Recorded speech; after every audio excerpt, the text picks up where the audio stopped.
윤.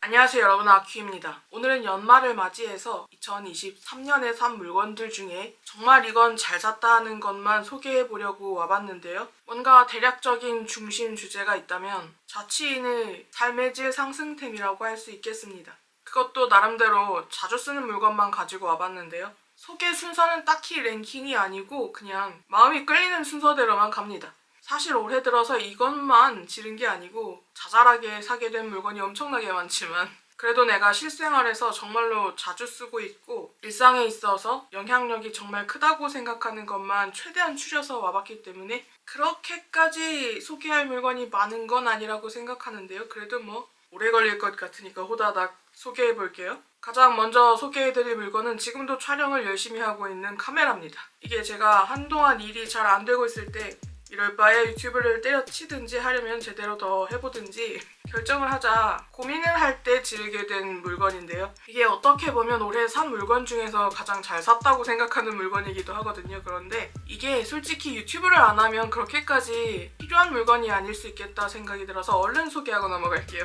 그래서 제가 지르게 된 카메라는 소니의 올해 나온 신제품이고요.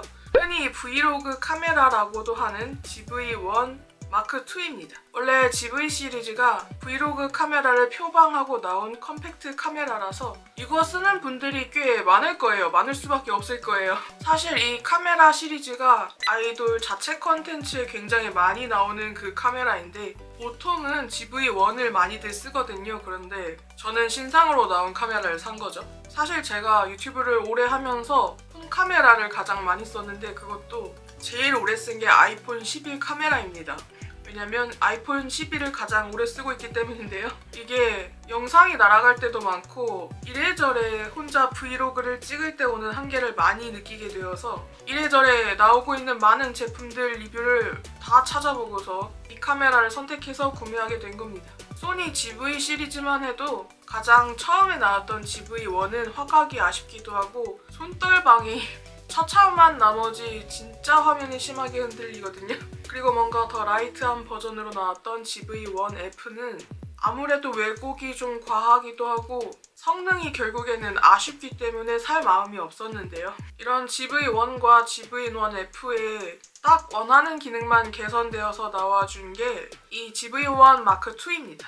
사실 다른 제품과 고민을 좀 하기도 했었지만 바로 살 수가 없었던 게 뭔가 살까 말까 고민하다가 사려고 보면 재고가 없어서 구매를 하고 싶어도 할 수가 없어가지고 입고를 기다리다가 샀기 때문에 할인은 생각도 안 하고 그냥 바로 질렀거든요.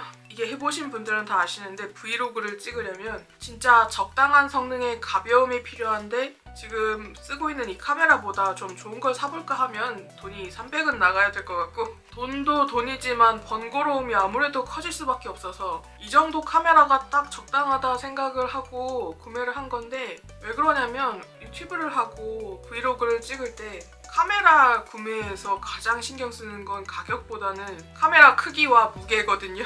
아무래도 카메라가 성능이 좋으면 크기도 커지고 무거워지게 되는데 이러면 촬영이 되게 불편해집니다. 특히 찍어주는 사람 없이 혼자 촬영을 다 해야 되는 사람에게 편의성을 놔버리고 생산성을 바랄 수가 없게 되거든요. 보통 집에서 뭘 찍으면 좁은 공간에서 촬영을 하게 되는데 브이로그 찍으려면 이런저런 기물의 카메라를 올려놓을 때가 많잖아요. 이럴 때 되게 협소하고 좁은 공간에 카메라를 두게 되는데 이게 부피가 커진다고 하면 쓰기가 엄청 불편해집니다.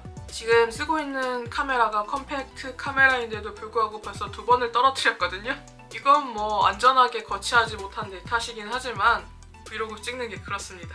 근데 이게 떨어뜨린 슬픔과는 상관없이 일단 고장이 나지 않아서 보기보다는 그래도 튼튼하구나 하는 뿌듯함, 기쁨 같은 게 오긴 했었는데요. 이게 폰 카메라보다 약간만 좀 더 신경 쓰면 되는 정도라서 이 정도면 감당할 만하다고 느끼기 때문에 만족스럽습니다. 다른 영상도 영상이지만 특히 브이로그가 촬영 자체가 불편하고 준비하는데 시간이 오래 걸리면 점점 안 찍게 되거든요. 그리고 뭔가 빠릿빠릿하게 영상을 찍는 게 잘 돌아가지 않으면 제작하기가 어려워져서 되게 의미가 없어진다고 생각이 드는데요. 특히 어떤 상황을 일부러 연출해서 찍는 게 아니라 진짜 실생활을 자연스럽게 찍는 입장에서는 더더욱이 그렇습니다. 그리고 당장 이걸 쓰면서 되게 명확하게 드러나는 장점으로는 이 카메라로 영상을 만들면서 피부가 좋다는 이야기를 듣게 되었다는 건데요. 이게 사실은 카메라 자체에 피부 보정 기능이 들어가 있어서 좀 사람이 괜찮게 나오는 거거든요. 그런데 사실 저는 수부지에다가 피부 트러블도 꽤 일어나는 편이고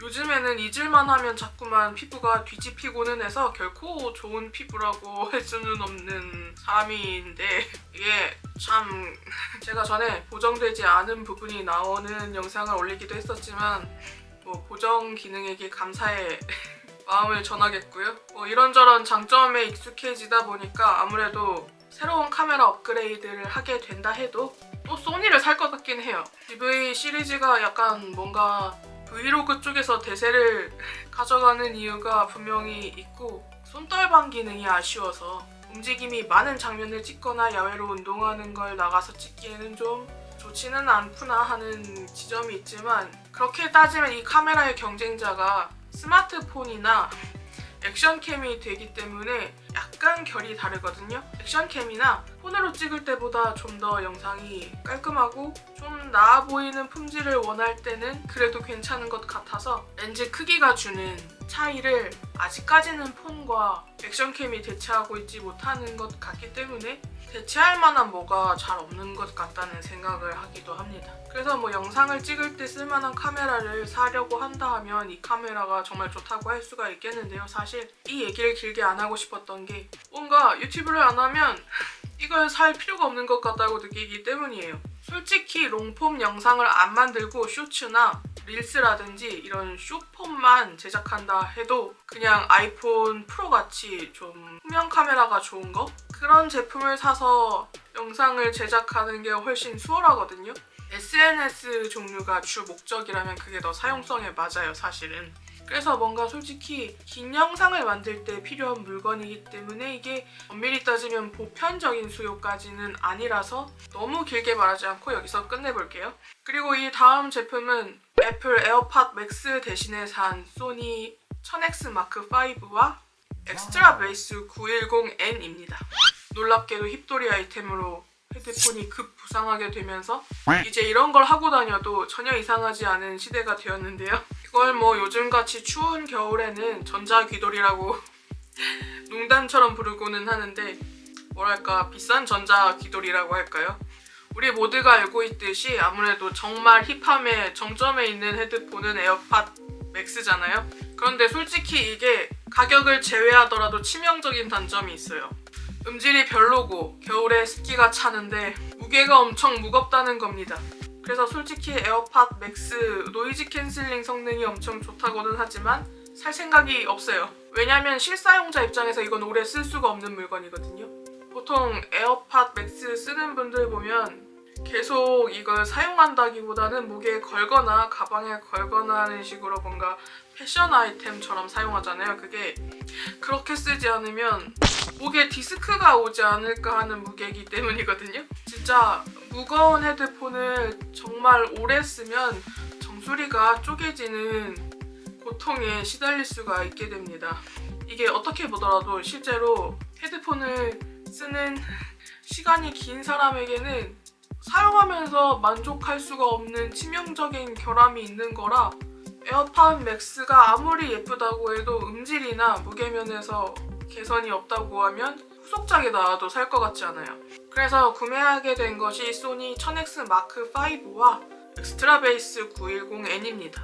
아무래도 가격이 좀 더 비싸고 노이즈 캔슬링 성능이 좋으면서도 가벼운 1000X 마크 5는 집중이 필요한 때나 아니면 주변이 너무 시끄러워서 내 귀에게 인위적인 편안함을 주고 싶을 때 아니면 컴퓨터 앞에서 일을 해야 할 때 좀 확 집중해서 달려야 한다 이럴 때 집에서 쓰는 편이거든요. 그리고 이걸 집에서만 거의 쓰기 때문에 외부에 돌아다닐 때 전투용으로 좀 더 막 써보자고 산 게 엑스트라 베이스 910N입니다. 이게 무슨 소리냐면 1000X 마크 5가 정말 좋은 제품이긴 한데 설명서에 보면 이걸 쓰고 땀을 흘리지 말라고 되어 있거든요. 이걸 가지고 운동할 때 쓰는 분들이 많이 계시긴 한데 설명서엔 그렇게 하지 말라고 되어 있어요.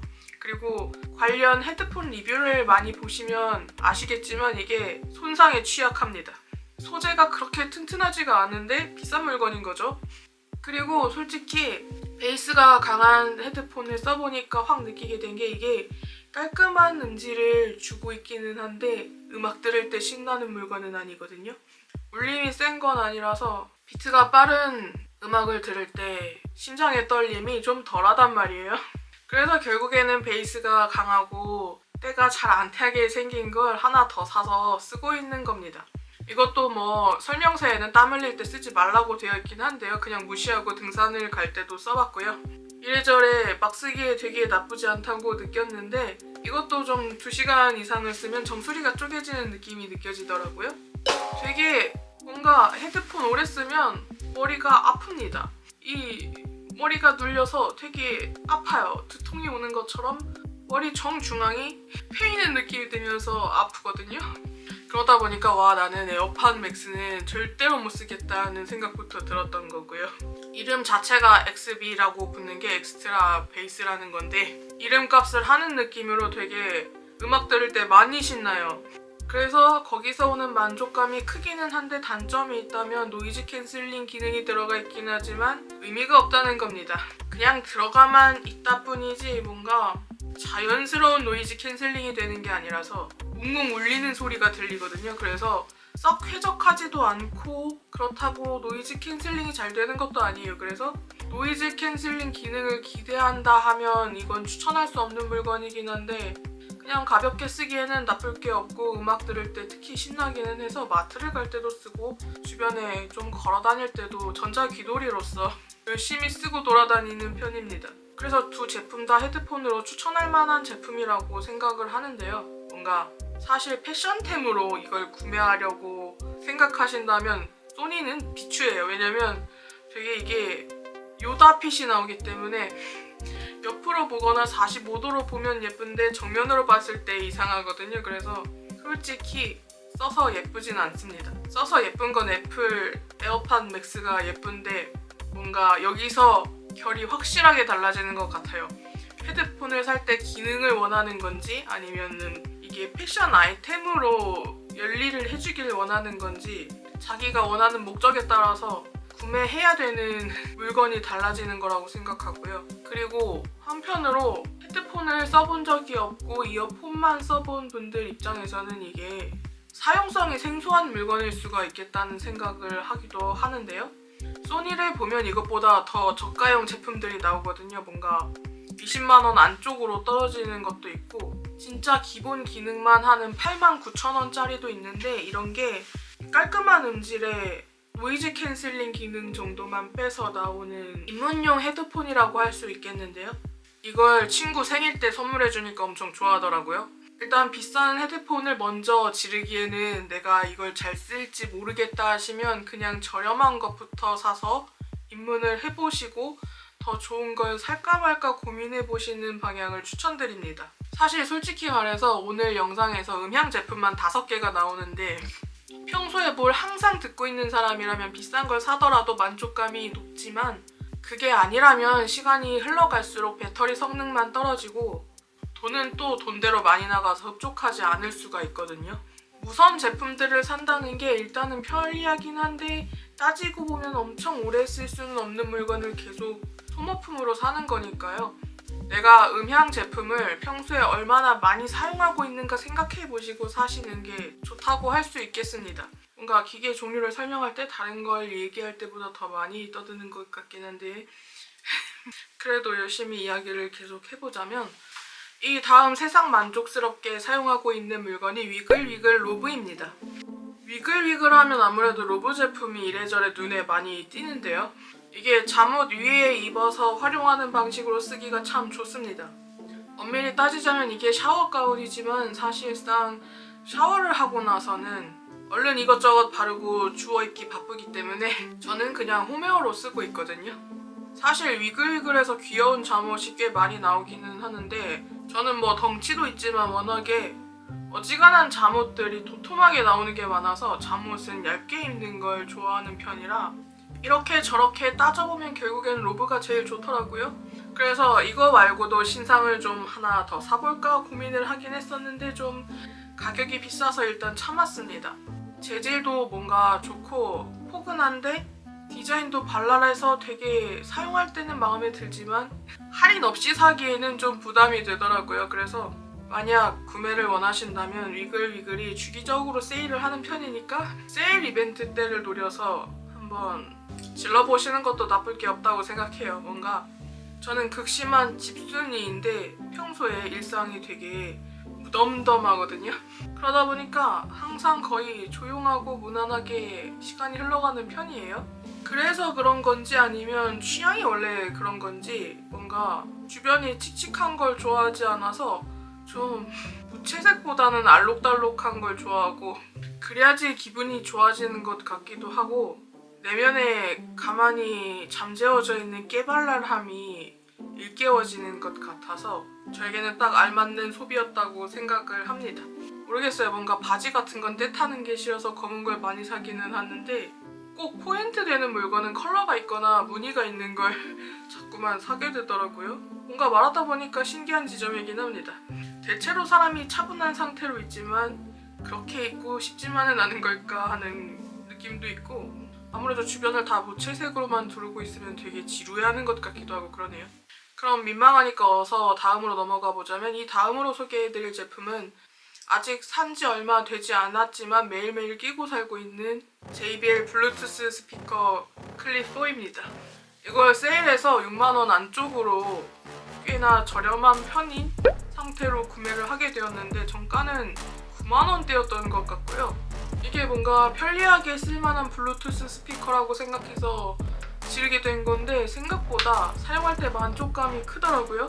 작은데 생각보다 음질도 좋고 소리도 크게 나오는 블루투스 스피커가 마치 카라비너처럼 클립 형태로 되어 있어서 어디에 걸어두고 쓰기가 정말 생각보다 되게 편리합니다. 그런데 이제 이게 방수까지 되는 거예요. 그래서 이거 후기를 보면 모닝샤워 욕실템이라는 이야기도 있었고요. 캠핑을 할 때 아무데나 걸어두기 좋다고 하기도 했었고 차박을 할 때에도 괜찮다고 얘기가 있었는데요. 그런데 이제 저는 극심한 집순이의 시각을 가지고 있지 않겠습니까? 그래서 제가 볼 때 이건 홈트를 할 때나 설거지할 때 옆에 틀어두기 아주 좋은 물건이라고 생각을 해요. 그리고 자취를 하면 원룸에 사시는 분들도 많으실 텐데 원룸에 살 때 아주 큰 스피커를 산다는 게 솔직히 의미가 없잖아요. 그런데 이게 진짜 생각보다 크기에 비해 소리가 크고 베이스도 있고 귀보다 꽤나 신나는 물건이어서 벙커 침대를 쓰시는 분들도 이게 카라비너 형식이다 보니까 아무데나 어딘가에 걸어놓고 쓰기에 진짜로 정말로 굉장히 편리합니다. 그래서 저는 이걸 명확하게 자취 꿀템으로 추천하거든요. 이걸로 맨날 음악도 듣고 심심하면 유튜브 공포 채널을 요즘 달리고 있어서 무서운 얘기도 틀어놓고 하는데 이것 때문에 TV에 연결해서 쓰는 지니는 하만카돈임에도 불구하고 편의성이 떨어지다 보니 딱히 연결해서 쓰는 일이 없어졌습니다. 훨씬 편리한 루트가 있기 때문에 거기까지 행동이 가지도 않더라고요. 그리고 제가 좀 심하게 음악에 중독된 사람처럼 항상 듣고 있거든요. 그냥 인기 차트를 들어도 굉장히 많이 듣는 편이에요. 요즘에는 스트리밍 서비스를 사용하면 내가 뭘 얼마나 들었는지 알려주잖아요. 그러면 항상 어마어마하게 상위로 나오거든요. 그런 입장에서 이런 제품 아주 좋다고 생각합니다. JBL에서 나오는 스피커가 여러 가지가 있지만 휴대성이 아주 높은 물건이라 아주 넓은 집에 사는 게 아니라면 이것보다 막 더 돈을 쓰지 않아도 일반적인 수준에서는 괜찮다 이렇게 생각해요. 뭔가 약간 말하다 보니까 묘하게 민망해지는 느낌이 있는데 그래도 계속해보자면 운동할 때 좋은 완전 오픈형 블루투스 이어폰 두 가지입니다. 하나는 이거 소니 플로트런 제품이고 하나는 이거 원모어 오픈핏 S50이라는 제품인데요. 소니는 16만원 정도 하고 오픈핏은 20만원 안쪽으로 뭐 19만 9천원 이랬던 것 같아요. 이런 오픈형 이어폰은 귀를 막지 않고 귀에 걸어서 써서 외부 소리를 듣는 이어폰 제품인데요. 이게 운동할 때 좋은 이어폰이라고 하잖아요. 이러한 오픈형 이어폰의 쓸모는 크게 첫 번째는 야외 운동을 해야 하니까 로드키를 주의해서 외부 소리가 항상 들려야 하는 경우, 그리고 그 다음 웨이도염이 있어서 일반적인 귀에 꽂아서 쓰는 이어폰을 쓰면 안 되는 경우입니다. 그리고 제가 이걸 산 이유는 운동할 때 일반 이어폰을 쓰기에 귀가 아파서예요. 보통 인이어 이어폰 같은 걸 쓰면 40분에서 1시간 정도밖에 사용을 못하는데 귀 건강을 생각하면 이 이상 쓰지 말라고 하더라고요. 하지만 나는 등산을 조금 갈 때도 1시간 반에서 2시간은 헤드폰을 쓰고 이어폰을 쓰고 이러는데 그런 사람인데 쓸 수가 없다? 안 될 말입니다. 그런데 생각해보면 한여름에 헤드폰을 끼고 운동을 하러 나간다는 것도 있을 수가 없는 일이잖아요. 그래서 플로트런을 먼저 사고 나중에 세일가에 혹해서 원모 오픈핏 S50도 산 겁니다. 이 두 가지는 나중에 리뷰를 해봐야지 하고 번갈아서 꽤나 자주 사용하고 있는데 이게 생각보다 확실히 쓸만한 물건들이에요. 플로트런은 제품명에 런이 들어가 있는 만큼 이게 러닝 이어폰이라서 귀에 걸어놓는 형식이어도 안정감이 상당히 높고, 오픈핏 이어폰은 꼭 운동할 때가 아니어도 일상에서 쓰는 용도로 사용하기가 꽤 괜찮더라고요. 이게 두 가지 제품 다 오픈형이어서 주변에서 내가 무슨 음악을 듣고 있는지 밖에 들릴 수는 있는데 사실 헤드폰도 음악을 크게 듣고 있다 보면 옆에서 들리니까 이게 엄청나게 신경 쓰일 부분까지는 아니다 이렇게 생각을 합니다. 그래서 나는 홈트를 자주 하고 등산이나 러닝을 한다, 웨이더염을 조심해야 한다, 귓구멍이 작은지 이어폰을 끼면 조금만 듣고 있어도 금방 아프다 하면 이제 추천할 만한 물건인데 이게 또 헬스에 다니시는 분들한테는 안 맞을 것 같아요. 이게 오픈형 이어폰이라 차음이 안 돼요. 그러다 보니까 이걸 사용하는 중에 주변에서 뭔가 음악이 들린다 하면 혼다운의 도가니탕이 될 거고요. 세상 정신이 사나워질 거라서 아무래도 이건 야외 운동을 가거나 혼자 운동을 할 때나 알맞는 물건이라고 할 수 있겠습니다. 차음 때문에 뭔가 헬스는 일반 이어폰보다도 또 헤드폰이 대세가 되지 않았나 하는 생각도 해요. 그리고 이 다음은 최근에 화제로 화제가 된 스탠리 텀블러입니다. 제가 미리 텀블러 리뷰 영상도 해두었고 이 최애 텀블러 언박싱을 하는 건 쇼츠로도 만들어 올리기도 했었는데요. 제가 정말 텀블러 이것저것 많이도 써봤지만 제일 마음에 들게 사용감이 좋다고 느끼면서 쓴 건 스탠리였기 때문에 이제 뭘 더 안 사겠다 하고 여기에 정착을 한 거예요. 이런 컵 모양 대왕 텀블러는 스탠리 사면 다른 거 살 일이 아예 없어지고요. 뭔가 이런 거 말고 밀폐가 완전히 되는 제품을 원한다 하면 블렌더 보트를 사시면 됩니다. 텀블러 많이 써보신 분들은 다 아실 텐데 세척이 불편하면 안 돼요. 그리고 세척이 불가능한 구석이 있는 구조면 아주 더럽습니다. 그러니까 텀블러는 스탠리, 보틀은 블렌더 보틀인 거예요. 제가 선입선출의 마음으로 최애 텀블러는 이건데 똑같은 크기 주황색도 있어서 그걸 좀 더 아직은 많이 쓰고 있긴 한데요. 이만한 거 대왕 텀블러를 사면 메가커피 메가아메리카노도 담아올 수가 있습니다. 가끔 얼음을 더 준다는 얘기를 할 때도 있어요. 그래서 여름에 특히 최고인 제품인데요. 지금은 겨울이라서 이런 대왕 텀블러의 멋짐이 덜 느껴지는 시기가 되었기는 한데 뭔가 많이 마신다 하시는 분들 이렇게 생긴 거 887도 있거든요. 887ml짜리 원하시면 사십시오. 좋습니다. 제가 이런 걸 사고 더 이상 귀여운 캐릭터가 그려진 텀블러에 전혀 치이지 않는 사람이 되었거든요. 뭔가 이런 제품군도 많이 쓰다 보면 모양새에서 성능이 느껴져요. 아, 저거는 귀여운데 얼마 쓰지도 못하고 금방 망가져, 물 들어가, 고장나 이런 게 보여요. 그래서 자잘하게 쓸모없는 소비는 하지 않게 되기도 했는데 그렇습니다. 이런 텀블러를 쓰면서 약간이라도 친환경을 추구해 보려면 너무 자주 사지 말고 자주 교체하지 말고 그냥 끝판왕으로 멋진 걸 하나 사서 오래오래 쓰는 게 좋다고 생각을 해요. 그래서 이건 진짜 추천하기에 망설임이 없기도 하고요. 예전에 올린 텀블러 영상에 이거 어디서 사냐고 물어보실 때가 많은데 저는 10x10에서 삽니다. 10x10에서 스탠리 검색해서 사면 정품 수입도 확실해 보이고 쿠폰 먹였을 때 가격이 조금 내려가주는 게 있어서 저는 뭐 좋았어요. 그리고 이 다음에 소개해드릴 게 화장대 정리템입니다. 이건 봄에 영상을 만들면서 정리를 한번 했었던 건데 오늘 추천하는 기준이 자주 쓰는 물건이라고 했잖아요. 이게 삶의 질이란 말이에요. 그런데 로션은 사람이 매일 세수를 하니까 매일 바르게 되어 있습니다. 그리고 기초 제품들은 아무래도 옹기종기 모여있어야 쓰기가 편리하고 눈에 보여야지 쓰게 되는 게 있는데 이걸 그냥 쌓아놓고 쓰다 보면 먼지가 잘 앉아서 곤란한 부분이 있잖아요.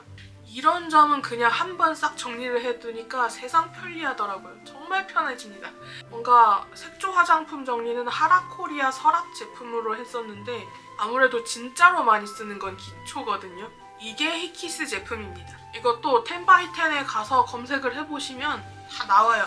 서랍도 적재 형식으로 그냥 쌓는 거라서 얼마든지 원하는 조합으로 3단, 4단 쌓아서 화장대 꾸미기를 할 수가 있습니다. 기초랑 색조로 아예 공간을 분리해 두었기 때문에 그렇게 많이 쌓아둘 필요까지는 없다고 느껴서 간단하게 기초 정리만 했었지만요.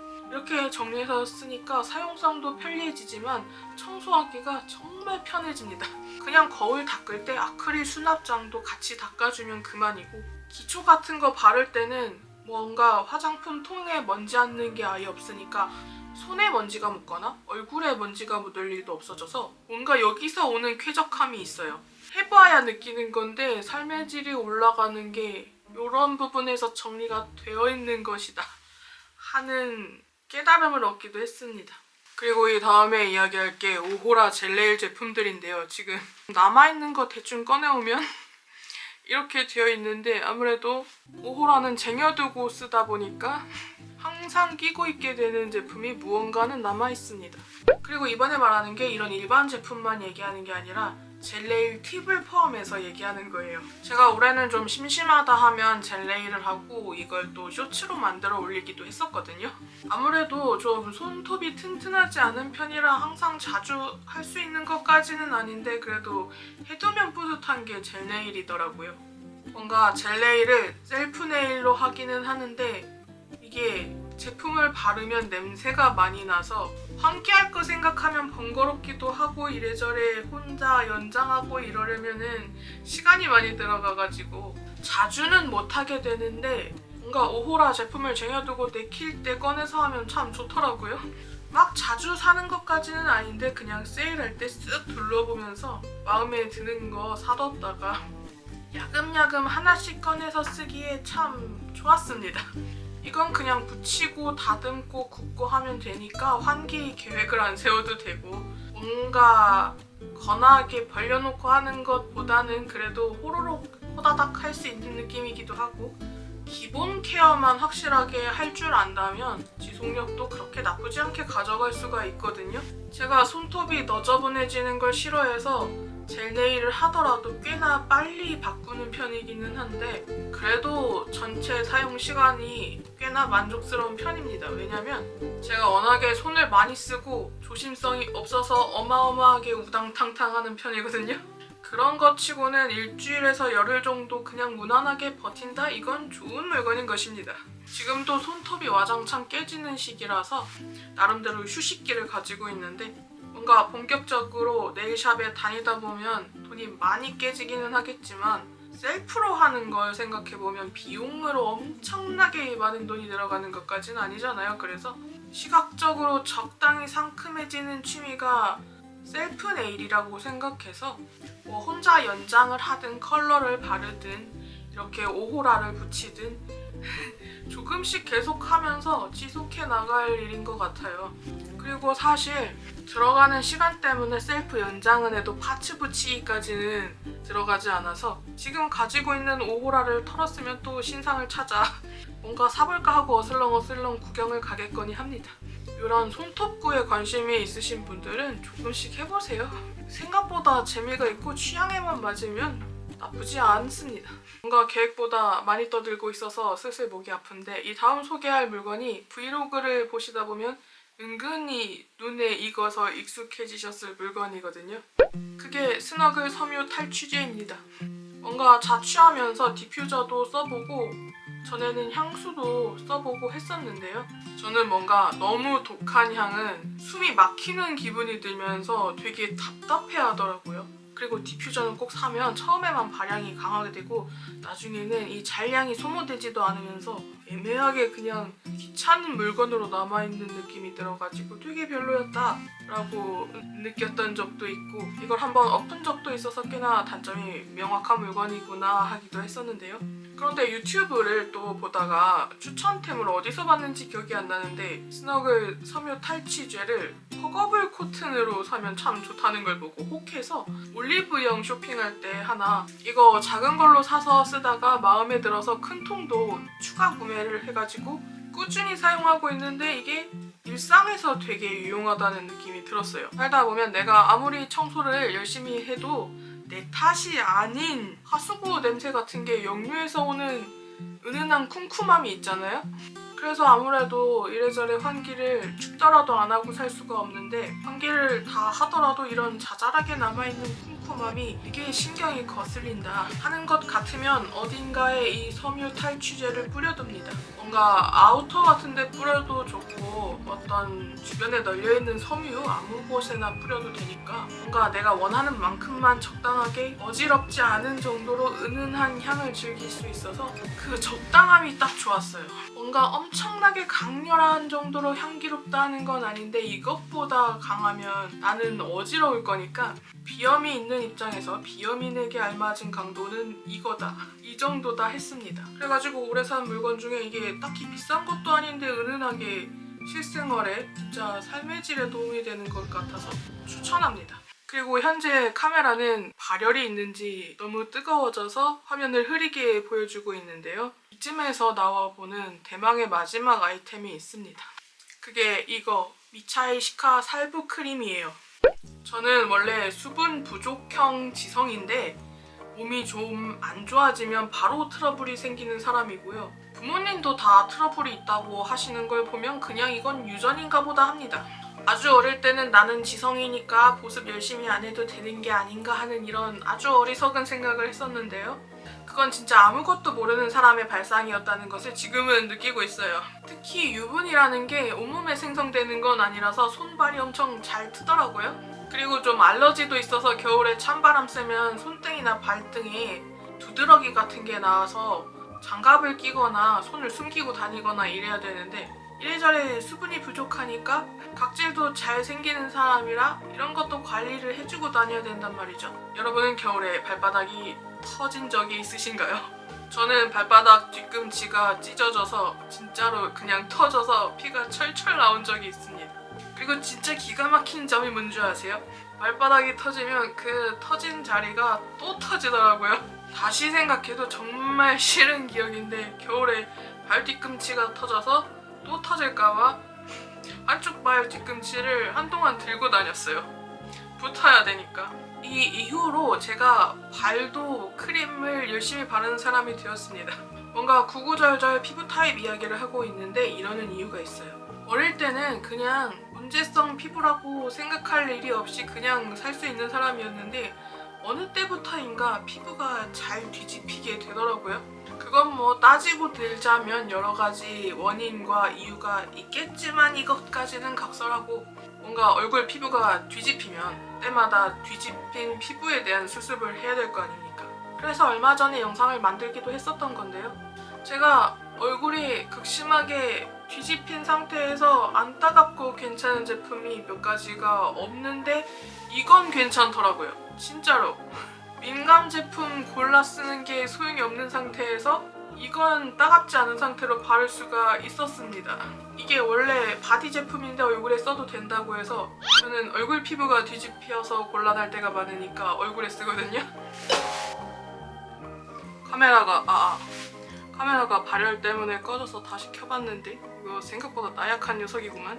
아무튼 그래서 뒤집힌 피부 수습템으로 이게 진짜 생각보다 좋습니다. 요즘도 아직 턱 주변이 따가운데 이 시카 살부 크림을 쓰면서 피부가 좀 회복되면 그 다음에 원래 쓰던 에센스나 기타 제품들을 바를 수가 있어요. 그런데 이런 피부를 위한 제품들은 결국에는 사바사고 케바케라서 결국 써보고 맞아야지 괜찮을 거라고 할 수 있기는 한데 모르겠어요. 일단 다른 민감성 크림마저 수분 크림마저도 따가운 상태에서 이건 그래도 괜찮았었기 때문에 일단 추천을 해보겠습니다. 이 크림이 되게 쫀쫀한 느낌이라 뭔가 발림성이 떨어지는 느낌이 있긴 한데 이게 세수하고 나서 이것만 발랐을 때 그런 거고 뭔가 이걸 바르기 전에 에센스나 수분 크림 같은 거 안 따가운 거 아무거나 하나를 먼저 발라준 다음에 그 다음에 이걸 발라주면 단번에 해결되는 문제라 따져보면 또 괜찮더라고요. 결국에는 이게 지성보다는 건성분들이 좋아하실 제품인 것 같기는 한데 수부지 입장에서도 겨울에 보습을 안 할 수가 없기 때문에 추천하기에 나쁠 게 없는 제품이라고 생각을 합니다. 솔직히 피부가 민감해지니까 그냥 싼 걸로만 해결할 수 없을 것 같아서 가격대가 있는 것도 좀 써보고 했었는데 이런 게 결국 나한테 안 맞으면 소용이 없는 거라 일단 발라서 따갑지 않은 제품을 찾아내고 만났다는 것에 행복한 기분을 느끼고요. 혹시 얼마나 피부가 뒤집혔었길래 이런 얘기를 하는가 궁금하시면 전에 만들어둔 영상을 참고해주시면 감사하겠습니다. 그리고 우여곡절이 의외로 있었지만 여기까지 하는 것으로 올해 잘 지른 물건들 소개는 끝이 났는데요. 짧게 만들어 보려는 꿈을 잠시 꾸었지만 결코 그렇게 되지 않았던 것 같고요. 그래도 뭔가 연말인데 다이어트 얘기만 하고 끝내기에는 아쉬움이 남고 심심하기도 한 것 같아가지고 이런 영상도 만들어 보는 겁니다. 그럼 뭐 어쨌거나 심심한 시간에 참고가 되는 영상이 되었기를 바라고요. 한파라서 엄청 추운 연말이 되어버렸지만 그리고 온갖 전염병들이 창궐에 있지만 가능한 만큼 되도록 최대한 즐거운 시간을 보내시면서 한 해 마무리를 하시기를 바라기도 하겠고요. 아무쪼록 참 두려운 시절인 만큼 무엇보다 건강하시기를 바랍니다. 그럼 오늘의 영상은 여기까지만 하는 것으로 하겠고요. 우리는 또 뭐가 될지는 모르겠지만 다른 영상에서 또 봅시다.